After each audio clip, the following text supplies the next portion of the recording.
So does it record? It's recording audio on that too? Yeah, so what's happening is it's recording everything on there, recording audio, all that stuff. And then what happens is I take this audio, because this audio is clearly going to be better, and I sync them. So, and they sync by the audio. The audio is actually what they connect by. So, Love it. Love it. Yeah, man. What's up, man? It's good to see you. What's up, y'all? What's up, man? Thanks for coming. Terry Francois. Yeah, y'all. Well, quick intro to everybody, you know. So y'all, I don't know why I always feel the need to start it this way, but welcome to another episode of a Hard Knock podcast, y'all. I got my homie here, Terry, fresh from Atlanta, from ATL. ATL, where Keith Lee just ripped Atlanta a new one. You know who Keith Lee is? He's this guy. He does these reviews, and he kind of like was changing people's lives with his reviews. Like he was changing restaurants' lives. Like he'd leave a review and be like, "Hey, you know, these people, I tried this food. It's really good. I'm giving honest reviews. You guys should go try it if you want." The next day, the business will have a line around the corner. Like the business was like about to shut down. Yeah. Keith Lee does a review, and there's a line around the corner. I think he started around the pandemic, but he's doing a tour now where he's just reviewing cities. Went to Atlanta. Atlanta was like, "Fuck you." Can I cuss on here? Hey, it is what it is. Sorry. It's all good. Atlanta, he was giving honest reviews, but like Atlanta had so many rules where it's like, all right, you can't get no food.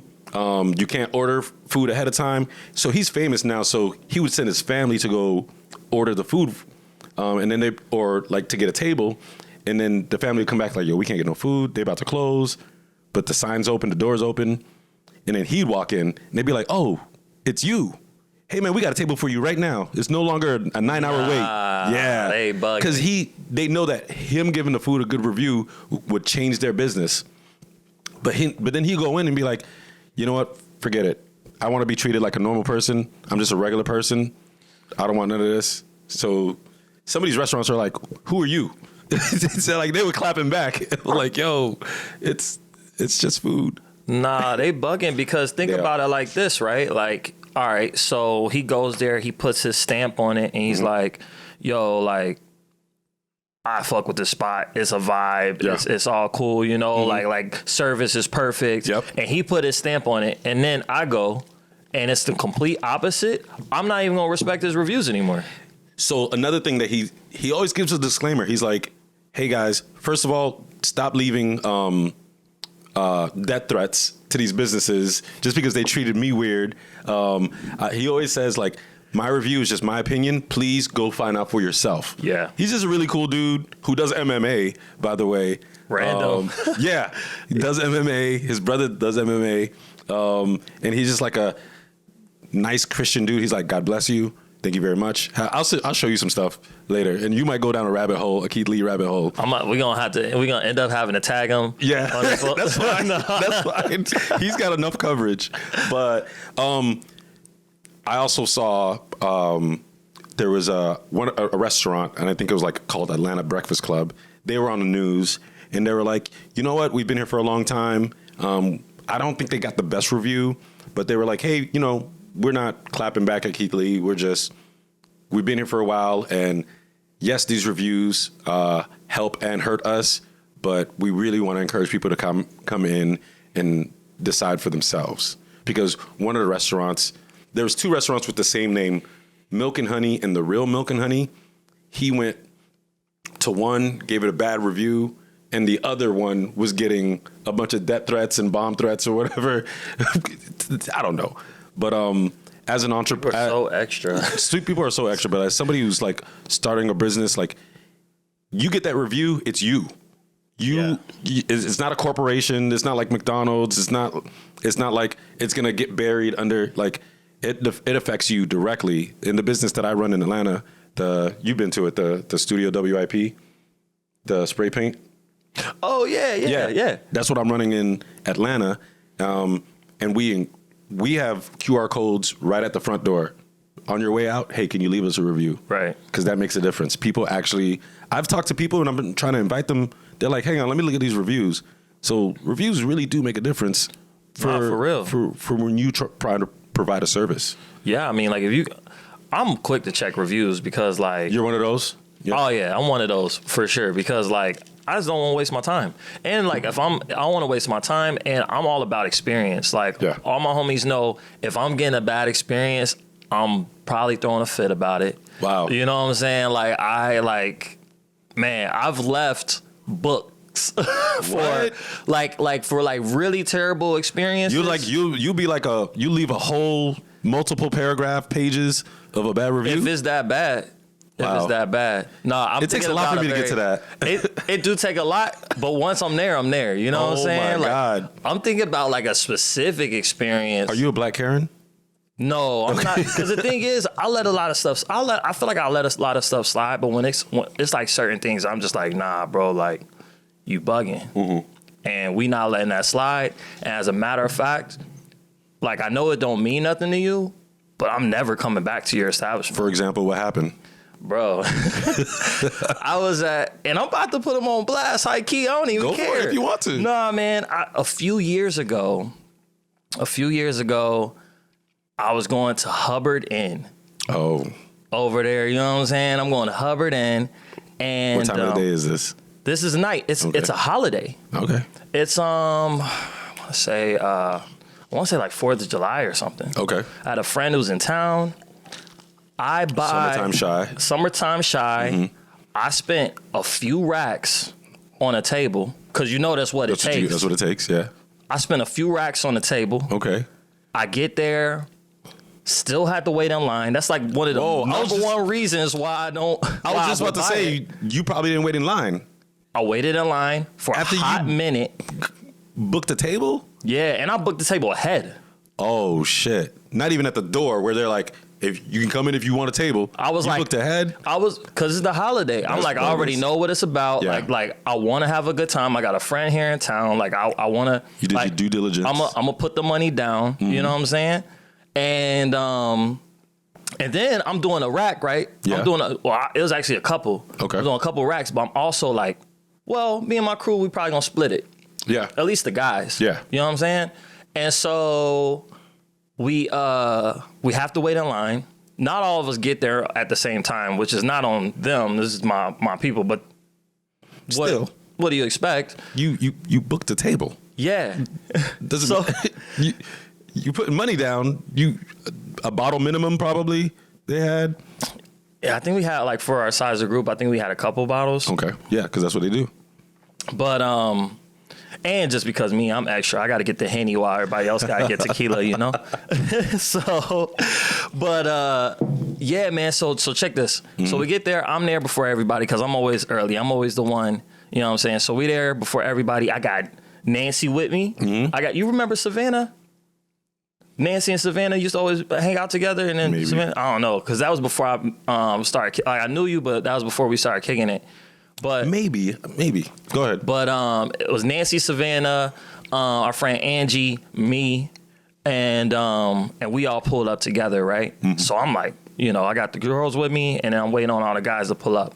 My homie gets there, and then he's like, "Yo, they text my boys text me saying they not letting them in." So he goes downstairs to figure out that situation. Yeah. And they don't let him back in. Oh my God. And then, meanwhile, what's happening upstairs while I'm up there in the section with the girls, all these people moving into my section. And I'm like, what? Yo, like move around, you know what I'm saying? And then dudes come around like, yo, bro, like I got money, you know what I'm saying? I'll throw you some money for it. I was like, nah, bro, I paid so that I could have my space. And be with your people. And be with my people. I don't want you in my space. Ain't no amount of money that you give me gonna make me be okay with this. Nah. Who are you, sir? I don't.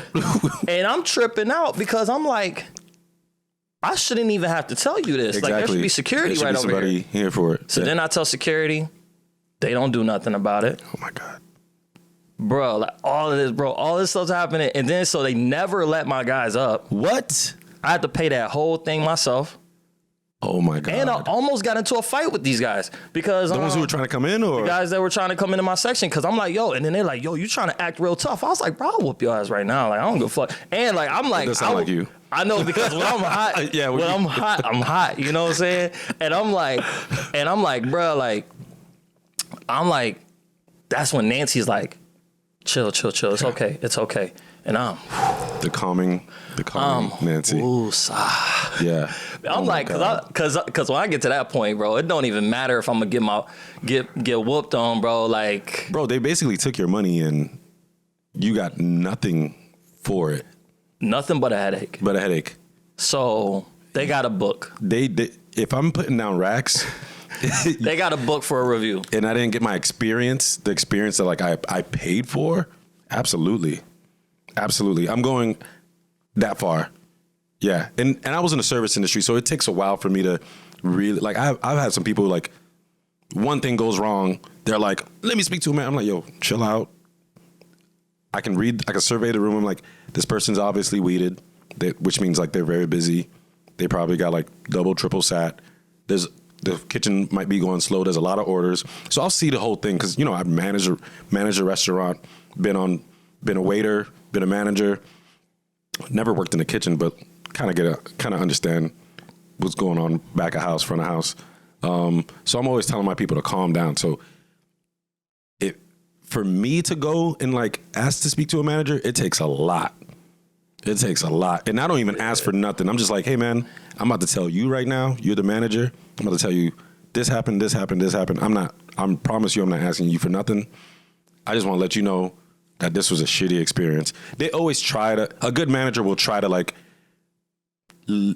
have you leave with like maybe trying to flip the experience. Maybe, hey, if you come back, or we're going to take this off, or let me send something to your table, or I'm so sorry. A good manager will do everything in their power. Yeah. But then some people just don't care. They're just like, dang, that's crazy. Yeah. Wow. I can't believe that happened to you. They're like, man. All right, we need this table. Let's go. That's crazy. They be like, yo, that's crazy that you like still standing here. Yeah. Like, why haven't you left yet?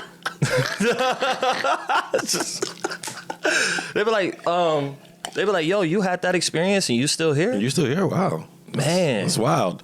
But if it was a mom and pop shop, experience is everything. For example, we were just talking about Cafe Golao. I literally, yes, the food is good. The coffee's good. I literally go there because of the experience. I walk in and this dude named Kenny, and sometimes there's like another woman there who learned my name. They say, hi, Terry. Hey, Terry. Good morning, Terry. And I'm like I light up a little bit. I'm like, oh shit. Hey, like I was over here. They don't know my name. I was coming. I know theirs. No, I was like, but I would go in, and mind you, I'm thinking about work. I'm like, let me just get my coffee, and then I'm about to either go to work or do some work at the crib. And that just kind of like changes my whole day. Like it's almost like the sun coming out on a day that you didn't expect it to come out. That shit feels. I'm sorry, I keep cussing. That stuff feels really, really good for them to be like, hi, Terry. Hi, good morning. I'm like, wow. I literally go back for that experience. I will not spend my money at some other, any other spot because of that experience that they gave me. And it's like the small thing. It's a small customer service. It's small, man. And that's why, you know, people be like, yo, why you live in Humboldt Park? I lived in Humboldt Park my whole time I've been here in Chicago. I love Humboldt Park. Because of stuff like that. Love it. You know, like I was just telling you, I was like, oh man, you know, Wanda doing her thing. You know what I'm saying? Like I know, that's my boy's cousin. You know what I'm saying? We were walking down the street and I was telling Clark, I said, what's up to this old man? She probably thought I was just being friendly. But I was like, oh, he doesn't run. He works at the plant shop up the street. He knows everything about plants. You go there, he'll talk to you about this plant, that plant, tell you how to take care of it. He really gives you that personal touch. And I was like, by the way, his son is also a star bartender who does OnlyFans now. But she was like, she was looking at me like, how do you even know this information? And that is the wildest series of events. I'm like, yeah, man, it's that personal touch that the neighborhood will give you. You know the neighbors. The reason I love this neighborhood mostly is because I'm Caribbean, I'm Haitian, and the stores here would carry the stuff that I remember from my childhood. And I'm like, okay, I'm never leaving this neighborhood. You know, because I was living way up north in Albany Park, and it was like Korean town and Polish folks, and I was like, what? What's a pierogi? Right? Dead ass. I was still like, to this day haven't had one. I'm good.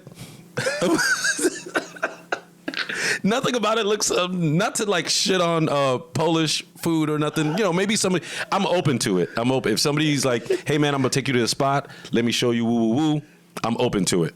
You know what I mean? Yeah, of course. But I'm not. Try it out. I'm not looking. What I'm saying? I'm not looking for it. If I see it in the, I'm like, oh okay. Give me an empanada. Like if I'm at a street fest and they got a little pierogi, because I feel like it's one of those things that they probably throw it on the grill and it probably smell fire. No, it's like a. What is? I thought it was like a sausage. It's like a dumpling. Oh, it is. See, I don't know. Yeah, you don't even know. Yeah, I don't even know what it it's is. like we finna look it up real quick.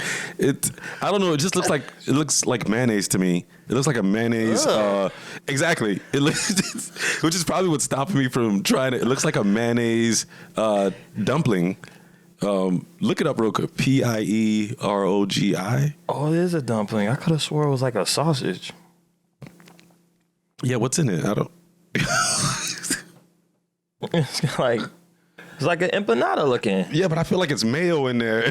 That's and I'm like, I think it's potatoes or something. oh, is it? And they sell it in the stores too.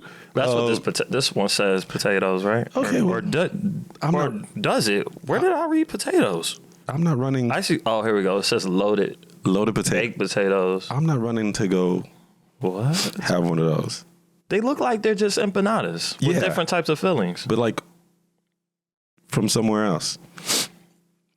Polish, right? I need my empanadas to be from the Caribbean or Central America. That's Dang, not the am I about to Argentinian ones? I'm about the Central America.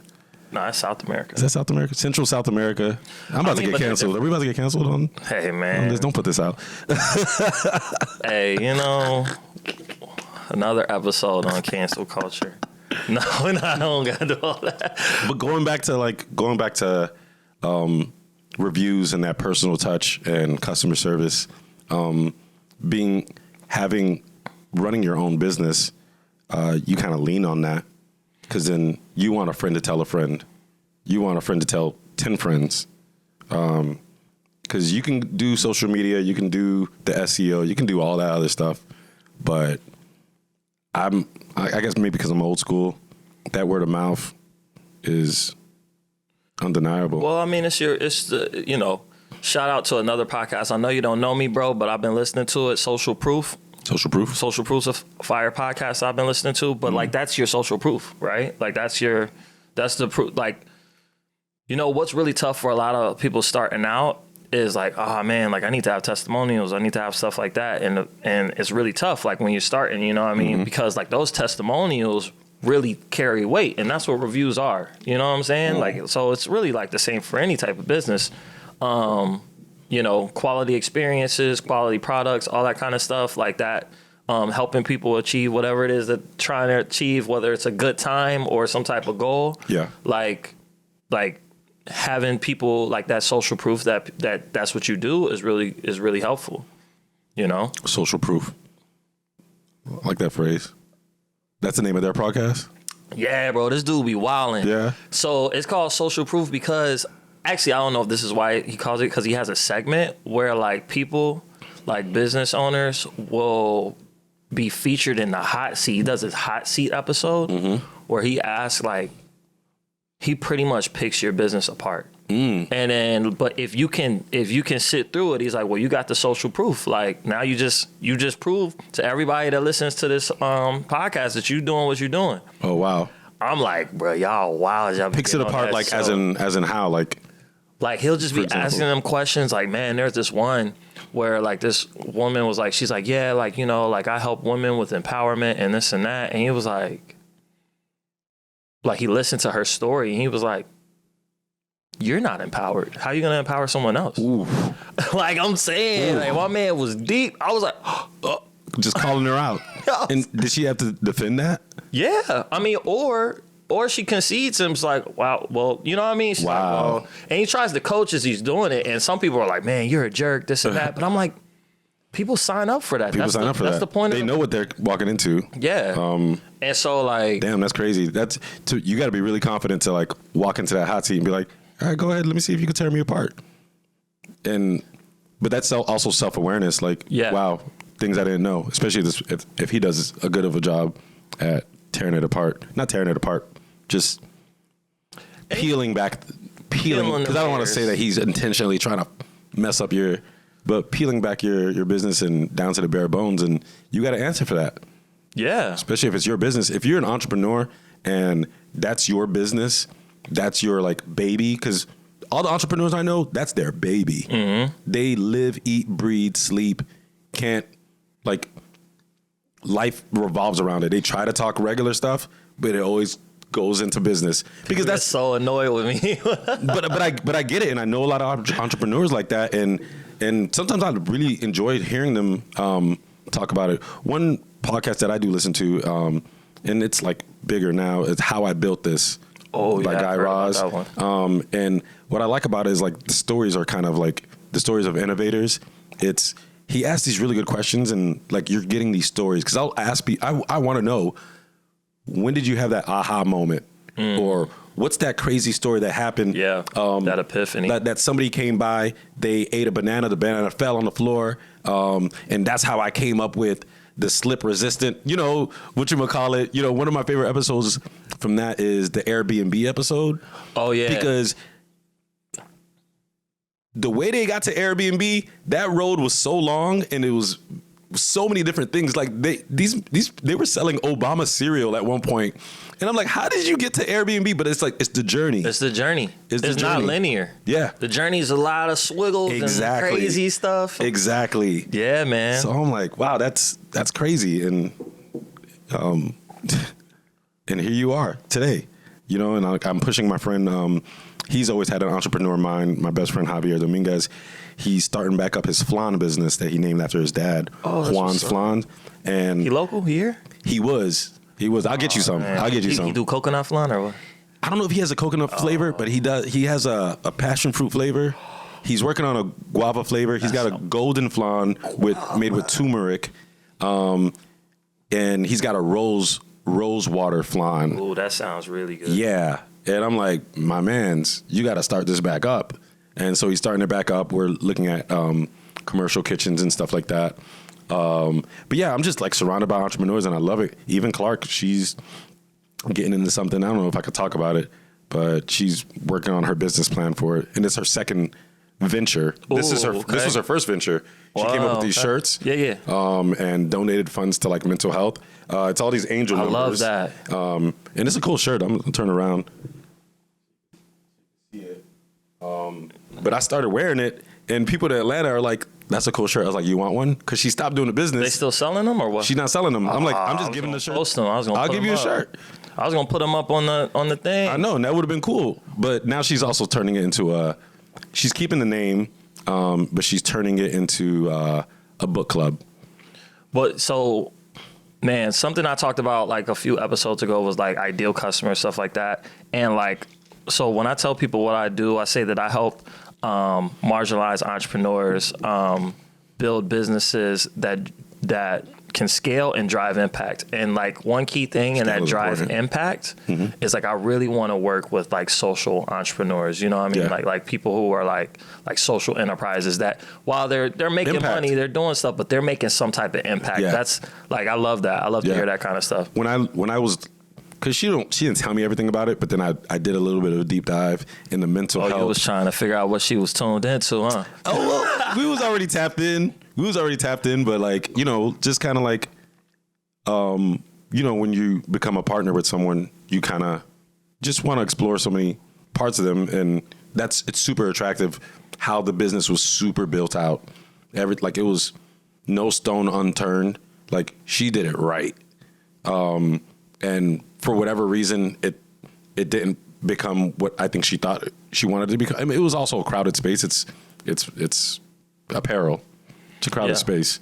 Anyway, and for your first one, for like if somebody were to tear, if social proof would have tear it apart, I'm sure she would have like she would have nailed a lot of stuff. Yeah. And so, like, I really like that she, and it was like, it's your first one. Like, your first one isn't always the end all be all, you know? It's like the first one's a stepping stone for the next one, which is a stepping stone for the next one, which is the stepping stone. Exactly. You know, it's not like, it's all trial and error, you know? Exactly. And the error is really like, honestly, error is inevitable. It's just what you do with it, you know? I was talking to Michaela, and she was listening to this one podcast, and she was saying, yeah, go ahead and make the mistake as fast as possible. Or she said some millionaire or billionaire said, make that mistake as fast as possible, because you're going to learn so much from that mistake. Yes. So instead of wasting your time and edging your way to like trying to become successful, make that mistake that you're inevitably going to make anyway. Just get to it quicker so you can get to the successful part even quicker. Exactly. So I really like that, and that stood out.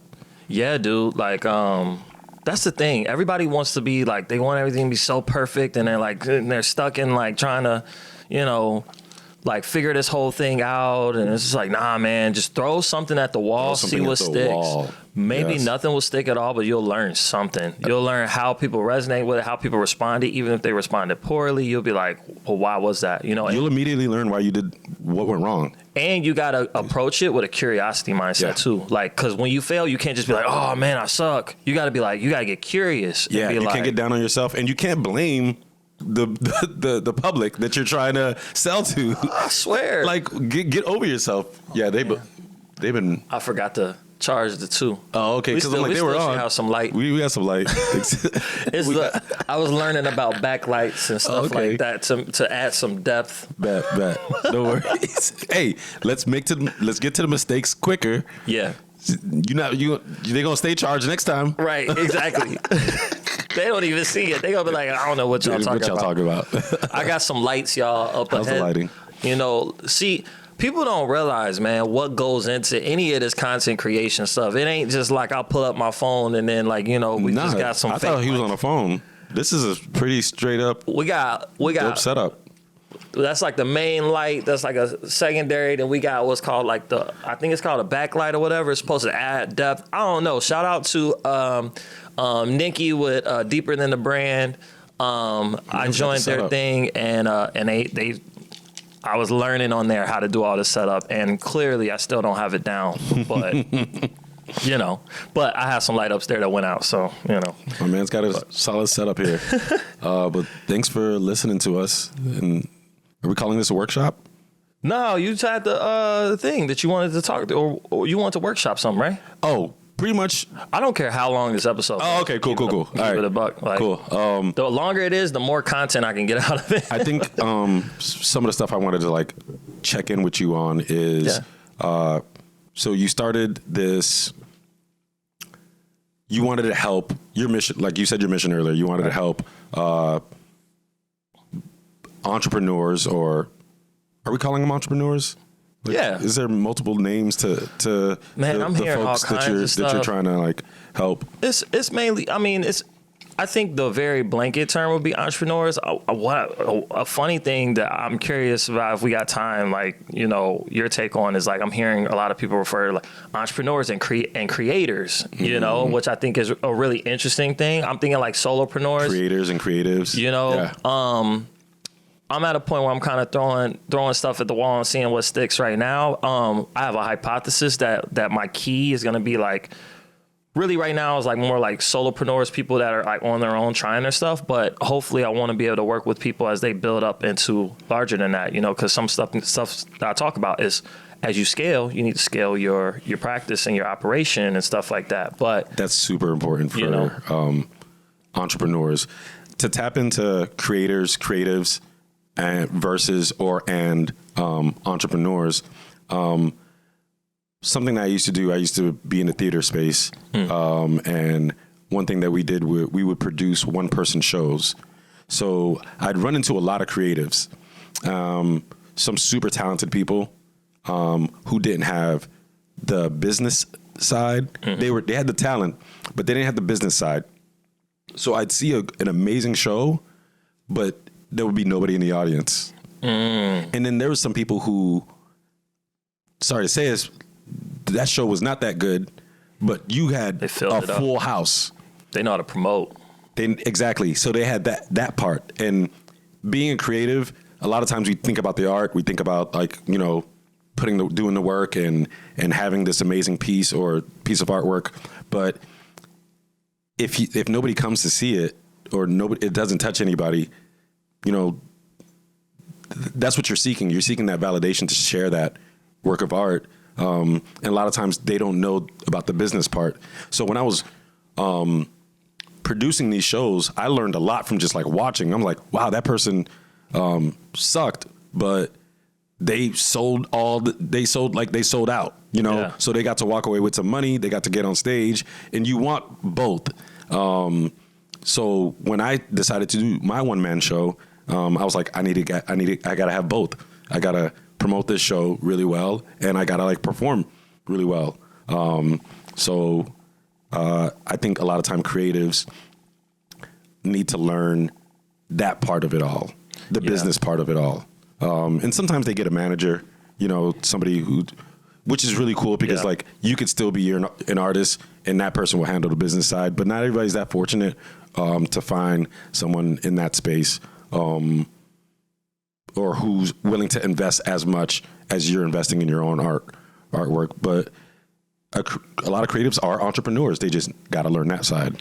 Yeah. And something that I think is really interesting and actually is really hard for me to like really understand or come up with a mental framework for is like when I think about like the entrepreneurial side, when I think about like the business side of things, I think of like when people purchase something, they're either purchasing it to like move towards something or away from something, right?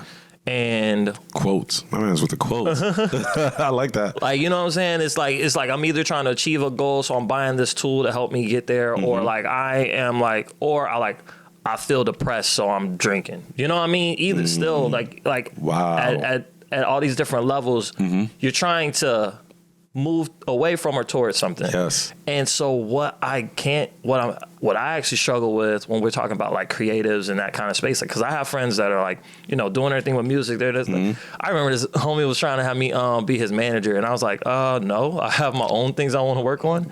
But because you can invest that time into that, you have the capacity, and that's fine. I don't have the capacity for that. But also, what sells?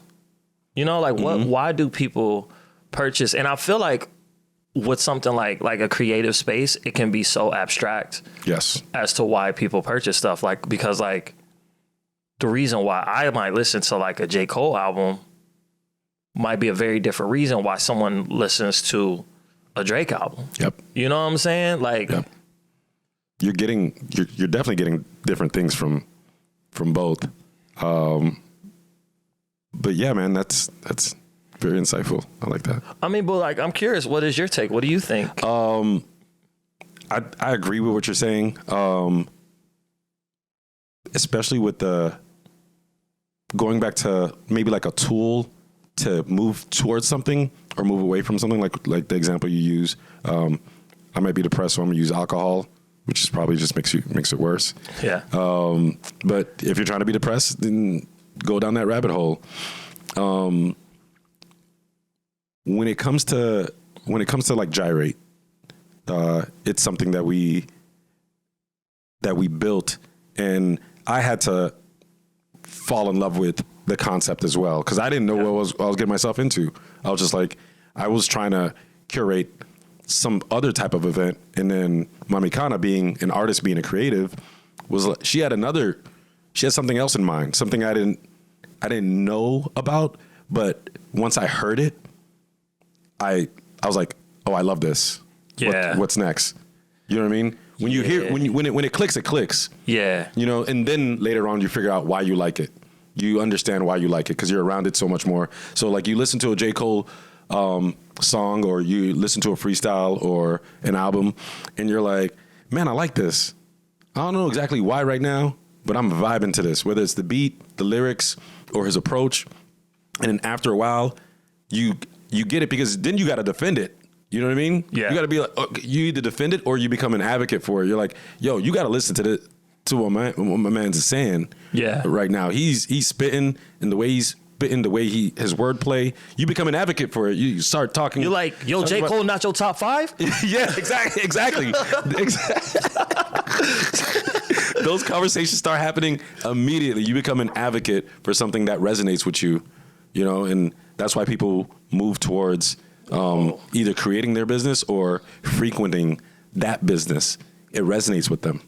Well, so check this out. So, because what you just said got me back to, because, man, I keep shouting this dude out. I can't. He just was. Okay. I had this guy, Marcus Collins.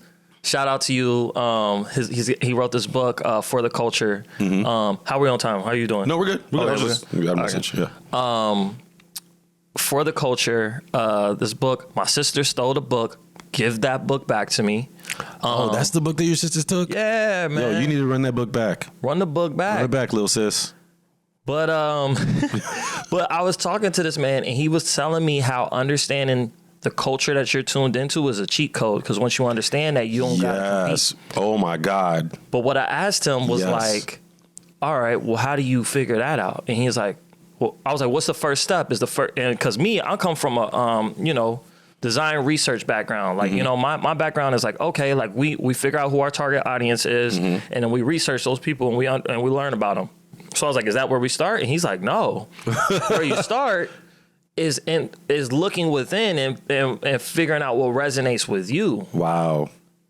What's your Full culture? Circle. Yeah. What's your what stuff do you like? What vibes do you like? Yes. And then you bring that out, and then your tribe you find your tribe finds you. That's kind of the thing that I'm thinking about. Exactly. With Gyrate. That's exactly what happened. Mami Kana would, mind you, I thought we were gonna have a reggaeton night.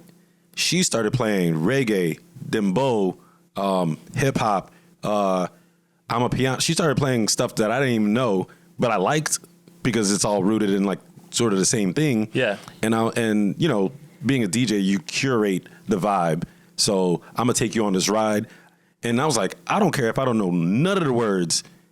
When it's all the same language when you like are in it, listening to the music, hearing the beat, like it's all the same. And like she basically sold me. And obviously, like when we first started, you invite the people that you invite your closest friends, try to get all your friends in one room, because she's going to provide the music, the vibes are going to be immaculate because it's all good vibes, it's all friends and family in the room. And then we're like, okay, well let's keep going. And one thing that a philosophy that I absolutely believe in is if you build it, they will come. So we just kept building, and I was like, hey, we just got to keep building. Then consistency came, and I was like, oh my God, if we keep going, it's just going to keep getting better. Yes, consistency is key. Yeah. And I kept telling, every time she would like doubt it, I'm like, yo, if you build it, they will come. And then sometimes people will reach out, brands will reach out, venues will reach out, random folks will reach out. And I'm always like, yo, how did you hear about us? I was walking down the street and heard this music. Dude, I'm telling you, sometimes the people who reach out some people who reached out haven't even been to Gyrate, but they know that Gyrate's happening. They never been to one, but they're like, something's happening over there. I see glimpses of it, or I've heard about it. I don't know what it is, but I want to work with you. That happens all the time. And I'm like, your tribe, because you built it, folks are going to come. Yeah. Folks are going to come. That word of mouth, like I said earlier, that word of mouth is, and I think it's an old school thing, but like that word of mouth is strong. Word of mouth is strong, especially when you really got a real deep connection with your tribe again, But we're still finding our tribe.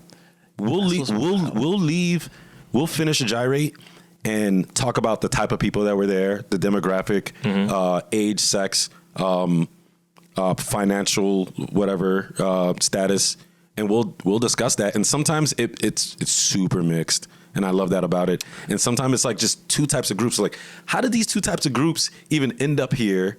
And it's great. Sometimes we get DJs who give us feedback and they're like, yo, I have not seen a party like this. It's crazy. Because of the people that you had in that room. Well, the thing is, because a lot of the stuff that you named were like demographic profiles, but they're psychographics.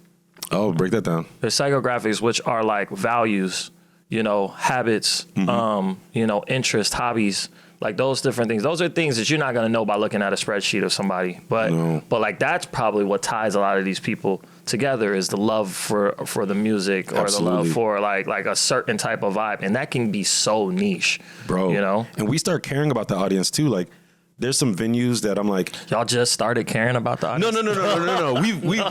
We don't have like no business degree or nothing. So we're trying to like, do some of the stuff that businesses do where they try to get that core demographic and keep that core demographic coming back. One thing that I'm not saying that our audience is broke at all. But there is a venue. Saying y'all broke. No, crazy. There's a venue that would look amazing to throw our party at. But then I was like, I can't bring my audience here and have them pay $11 for a Corona. Yeah, I ain't going. That don't see, and you got money, but I'm not saying you. No. I'm not saying like you. Yeah. But you're not on the lower end of like you got bread. You can afford an $11 Corona if you felt like you said earlier, you spent a couple racks. You know what I mean? If you wanted to, and I know that was back then, but whatever. But I can't bring a whole group of people who are here for the love of this music, for the love of this community that we're kind of building, and subject them to that business practice because I'm just like, that's not the vibe. It's part of the vibe. And I'm sorry, I don't want you spending that. I don't want you spending that much money. I don't think you're going to enjoy spending that much money. You probably won't. Yeah. The spending habits is a part of psychographics. Okay, there, boom. See, I'm learning.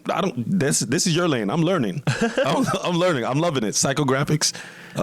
Just think about it like psychodemographics. Yeah. I mean, so there's demographics or psychographics. Okay, and break that down. And so like just psychographics, if you think of like, I honestly, I don't know how all these words, like how they came up with them or what, you know what I'm saying? Like my background is more on like the, cognitive science, a little bit of like sociology kind of stuff, but sociology has a lot to do with Absolutely. it.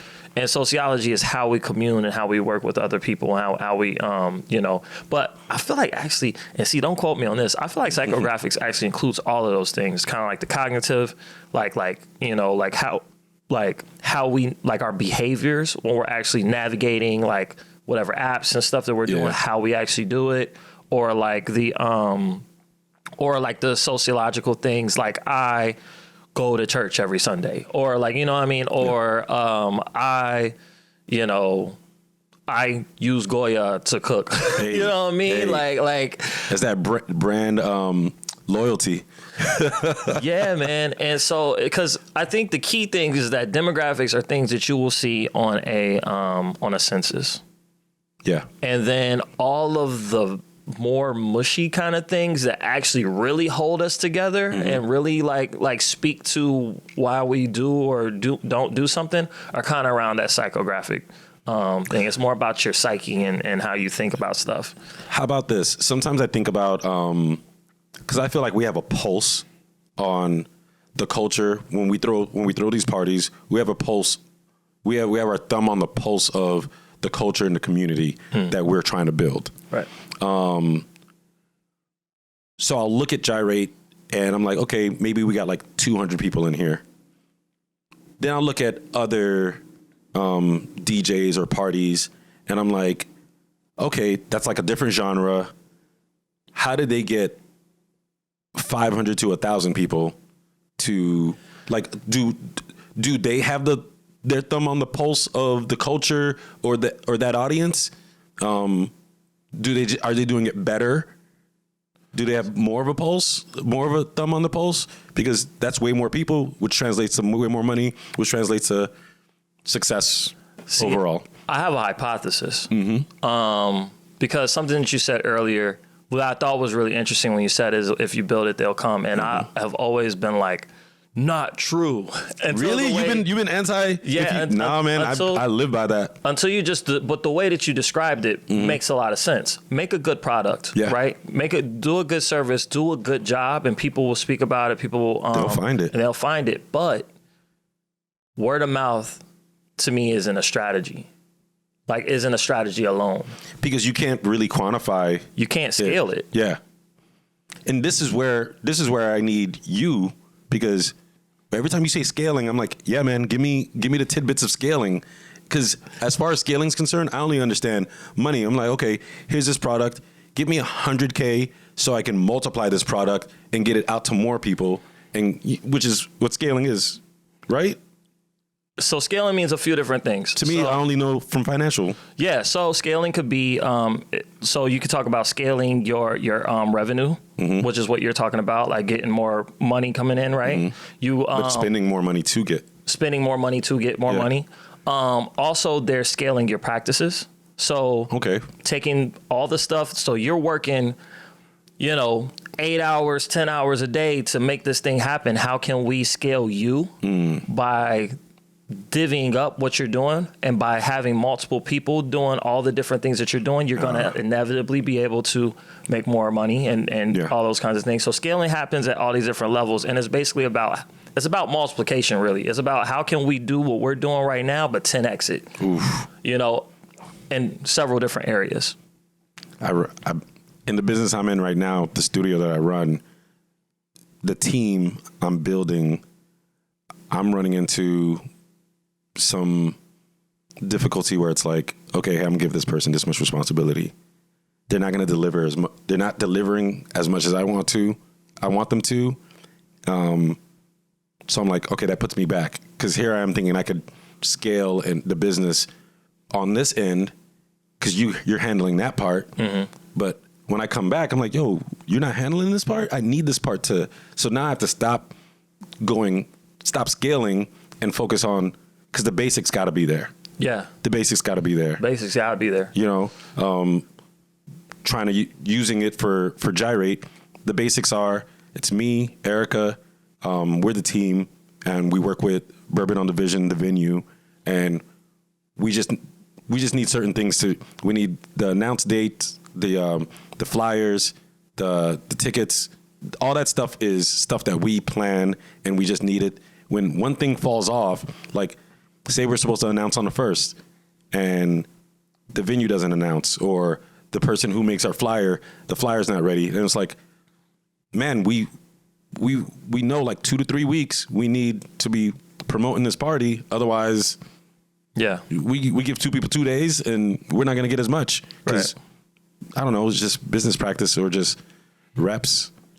And so what people think, and I used to think this until I started getting into management and stuff and like leadership roles and stuff like that, is that it's not a set it and forget it thing once you're talking about people, especially like when you're bringing people in, especially when you're just bringing them in. Like, you also don't realize how much is in your head. We call it the curse of knowledge. Yeah. So, I'm sure you heard of SOPs, standard operating procedures, so there are people do things like that. But when it's really hands-on at first for a while when you're bringing people on. That's what I'm learning. But a key part to that is not doing the stuff and actually letting them fail, but like being like retrospective and being like, okay, so what did we learn? How would you do it differently? Hey, I need you to do this. How are you going to do it? I'm ready to cut them off. That's how I was for a while until I realized like, and sometimes you get some bad apples and you got to get rid of them. But it's good to try to at least go down that. I hate getting rid of the bad because I hate retraining. Retention is like you get the right person doing the right thing, then they can train. You're right. I'm like, man, what a step back. But it's frustrating. But that's what it's a step. Like, it's a step back, but it's a crucial step. And what's also going to happen too is because what you want to do is kind of like kids. I ain't got none, but this is how I imagine. But like you don't want to do their homework for them. Yeah. Because they're not going to learn. They're not going to learn. You want to be like, all right, so 2 + 2 = No, I'm just playing. Why is it 4? Why? Tell me why. God. But when you're coaching somebody, if you think about it like coaching, if you're coaching someone, you never want to tell them what to do. Yeah. You want them to arrive at their own conclusion. And oftentimes they'll arrive at a conclusion that's not even what you thought, but it's not wrong. It's not wrong. And honestly, sometimes it might be better. Mm-hmm. And it's like leading with questions and being like, all right, so I needed you to have these flyers ready for this event. And, like this was the expectation I had. Mm-hmm. You didn't get that. Like, let's just you're not in trouble. Let's just talk about it. Mm-hmm. Like what was going on? What happened? And I'll tell you.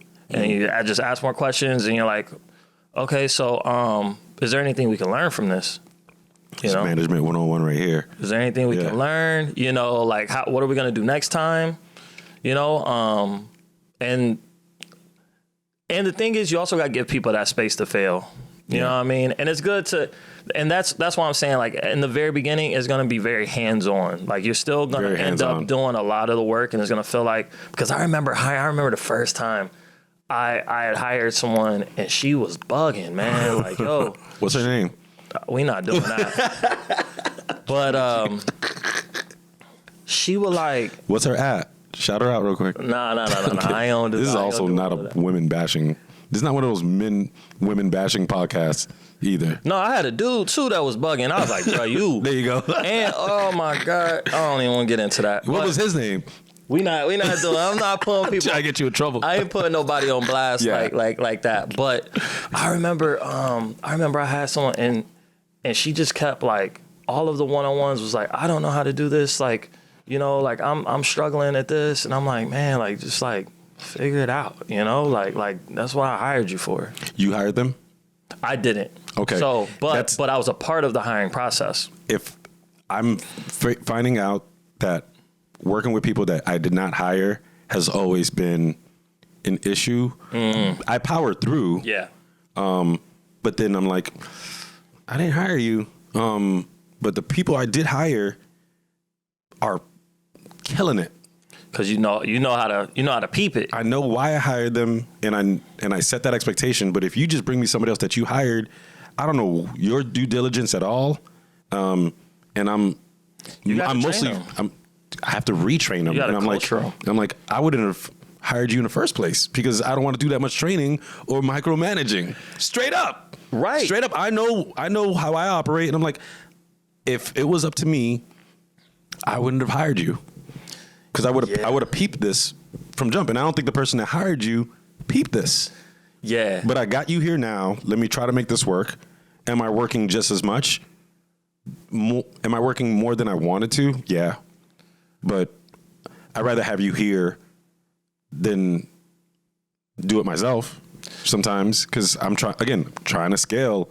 I'm trying to scale the business, and I don't want this on my plate. I just want you to do this thing. Yeah, I think it's like it gets because in the situation I was talking about, like this girl, she would come and then like I would end up having to fix everything. Barbara. And Barbara Castillo. What's her name? I don't know. I don't know who that is. I'm just making up names. But sorry to a real Barbara Castillo who's out there. I'm just making up names. But I remember talking to my mom and I was like, man, if it was up to me, she'd be gone. Yeah. And I was but then I realized that I was doing something. I realized what I was doing wasn't helping. I was doing the work. Like I was doing it. Yeah. You know what I mean? Like she would have a problem, I would fix it. As a matter of fact, this is what bothered me. You wouldn't talk to her? No, we would talk about the problem and it would end up being something on my plate that I need to fix, And that's what it was. I was like, yo, I hired this girl to help reduce my task, but now I'm getting more. Wow. Because I got to fix these problems for her sake. And I was like, then I was talking to one of my mentors and she was like, well, you're not even, well, how are you coaching her? And I was like, what do you mean? And she was like, you need to quit solving her problems for her. Facts. You need to teach her, you need to give her a framework to solve her own problems. Facts. And once I started doing that, I started seeing like a crazy change. I've 100%, I'm not against that. And maybe I'm speaking from a frustration part of some other events. There was a situation where I'm just like, oh, it's me. I retrained pretty much the whole team and immediately saw, because I'm just like, I don't know why this is training that y'all got, but it's not y'all fault. This is on me. Went right back to square one. It's a lot of hand holding and micromanaging that I didn't want to do. But I was like, I even changed the schedule so I could have a one-on-one with everybody. I'm like, it takes time. It takes a lot of my time. It's a part of the job. It's part of the job. But I think the business is better for that. My direct report came down yesterday, actually. We do like a walkthrough. The first thing we do is a walkthrough because there's certain things about the space standards that we want that I wasn't getting it until I did that. And I told him, like, hey man, I'm retraining everybody. He came in and he was like, I already see the difference from the last time I came. I was like, I'm not about to have you come down here and give me a whole nother list of ish that don't look right, that I agree with you on. Yeah. And it's not even like he's talking down on me. I'm like, yo man, I agree with you. Yeah. I don't agree with this standard at all. And I don't even know how I let it get like this. Yeah. But self-awareness and just put that ego to the side. Yeah, that's a good point where, like, I think we mentioned this before. I was just talking to my brother about this. Like, we can't, at some point, if 9 people out of 10 is getting something wrong, you know what I'm saying? Yeah. You can't blame those 9 people. Nah. Something's wrong with the system or with you know. I put it all on my shoulder. I'm like, yo, that is me.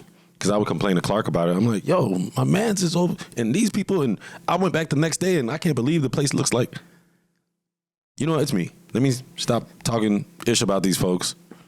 It's you, Terry. It's you. Hey, get in there and fix it. Yo, straight up. You're accountable too. Yeah. You know what I'm saying? And this is not their business. This is not their business. Morning, noon, and night. It's my morning, noon, and night. I can't expect them to have the same investment if I don't teach, coach, set that expectation. I can't expect that from somebody else. It's me, right? And again, if the bad apple is rotting everybody else again, you got to make that hard decision. Yeah, either coach up that bad apple or sometimes toss it out. Yeah, the thing is, when they're starting to be toxic to the rest of the crew, that's when it's like, all right, bro. Like, that was part of it, but then I was like, oh, some people have common sense to understand like what this bad apple is doing is not necessary. And I love that. I was like, okay, cool. This is a solid team. And then the one person I did hire, super happy about them.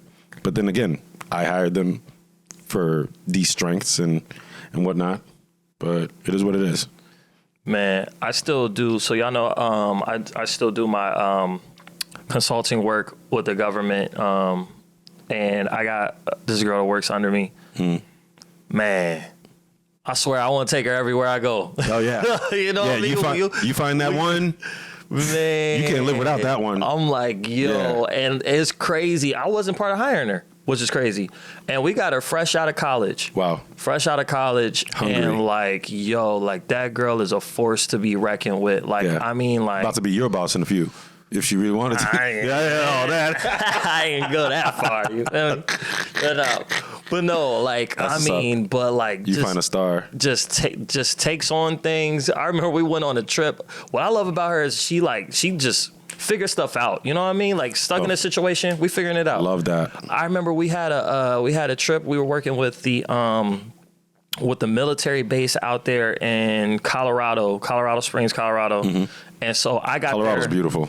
It is beautiful. The mountains. It's beautiful. Yeah. The people, I don't know.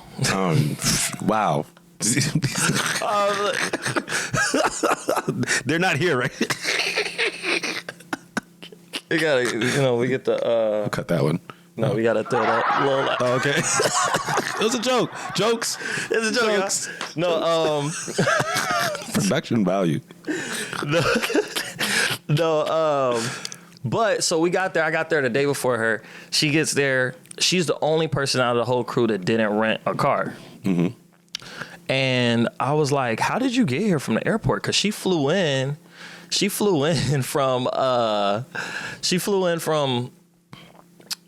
into Colorado, not Colorado Springs, but Denver. To Denver. She flew into Denver. Fort Collins or. I think she flew into Denver, or she might have flown. I don't know. Anyways, Airports. she was far away from the hotel, and then she got there, and I just was like, "How'd you get here?" And she's like, "Oh, well, you know, like I got to the airport, and like there was like something where like, you know, where I got to like split a ride with like all these different people that are going to all these different places, and like, you know, they eventually got me here, and I had to do this transfer or whatever." And I was like, "What?" She got it done. She didn't complain. She didn't whine. She didn't ask for too much assistance. She just got it done. And I'm like, "Yo, that's crazy." She's like, "Oh, it wasn't anything." Something that most people would complain about. She just nailed it. All right, to wrap it up, final thoughts. Oh yeah, I know. Thanks y'all for listening to this whole one. We got to do more of these. No, give me final thoughts on like how do you feel about like some of the key points that we touched on? Yeah, key points that we touched on. Experience is key. You know what I'm saying? Like when you're when you're getting your business going, you need that social proof of giving good experiences to people, like, and helping them achieve whatever it is that they're trying to achieve, whether it be a good time, whether it be reaching a goal, whatever. Facts. So that you can get those testimonials, get those reviews. If you build it, they'll come. Facts. Yeah. So this was a fun one. This is a fun one, man. This is a long one. I'm gonna get a lot of sound bites out of this. I know you are.